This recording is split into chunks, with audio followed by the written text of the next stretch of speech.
The adaptive wide angle correction feature is probably one of the ones that I find myself enjoying the most. I shoot a lot of wide angle photos. I take a lot of landscapes, I like to walk around cities and things, and take a lot of buildings, architecture. And so I typically have a lot of perspective problems with the photos with the wide angle lenses, so they've got to be corrected. If you come up here to the filter menu, come down here to adaptive wide angle, and you see, so this is a new feature inside of CS6. The first thing that you do is choose under correction what type of correction you want to change here. So let's say we want to modify perspective. Okay, that's the problem that we have here. Then, if you look over here, you've got these constraints you can add. So we're just going to use the constraint tool. And all you have to do is just click and drag along something that should be straight.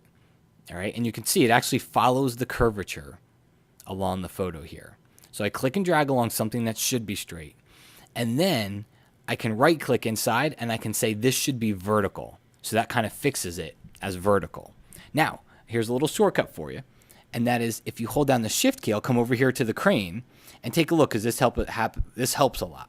If you look at the little detail area over here, it's a preview of what I'm hovering over. So now I can click and drag along the crane because we know the crane should be straight as well, but I'm holding down shift, so it automatically tells me that it should be vertical. That shift key says, okay, make sure it's vertical. Okay, so I don't have to go in there and right click. I'm going to undo.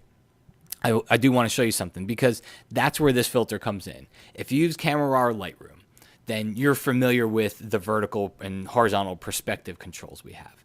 The problem is that once I get this building straight, these buildings are still kind of curved.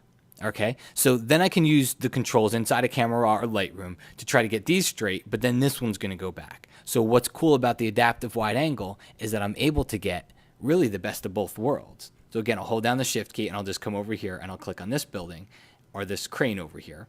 So it's going to straighten that and it's going to make sure that stays straight at the same time. So I am getting the best of both worlds here. When you're done, click OK.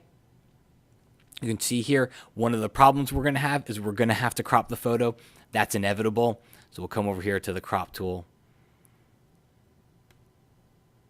and bring it in so we don't get any of that little area that we have. If I have any advice for you, if this filter looks cool, and if you find yourself shooting a lot of wide angle photos, you're walking around a city with big buildings or architecture, whatever it happens to be, if you find yourself shooting that a lot, make sure you shoot what they call loose.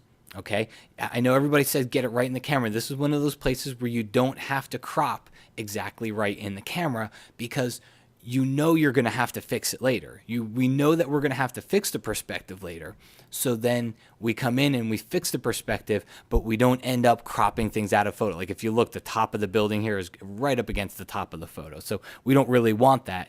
If I had shot a little bit more loosely, I would have had some more area up there to play with, so we wouldn't be cropping out essential parts of the photo. So kind of just keep that in mind. But brand new filter inside of CS6. If you're shooting wide angle a lot, the adaptive wide angle feature is really going to come in handy.